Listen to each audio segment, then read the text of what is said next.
Эти красивые цветы, цикорий, они обладают противовоспалительными, кровоочистительными, противомикробными и противогрибковыми свойствами. Мы привыкли к тому, что у цикория применяют корень и делают из него напиток вместо кофе.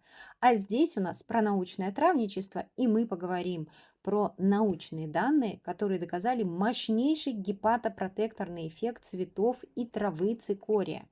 Они восстанавливают клетки печени, улучшают желчеотток, принимаются при болях и воспалении суставов, нормализуют работу пищеварительной системы, нормализуют аппетит, усвоение питательных веществ, что важно при гастритах, энтеритах, воспалениях в кишечнике. Это мягкое мочегонное средство. Его можно применять при циститах, отеках и давлении. Завариваем 1 столовую ложку травы на 1 стакан кипятка, настаиваем 30-60 минут, пьем 3 раза в день по 1,3 стакана за 30 минут до еды. Подписывайтесь и сохраняйте.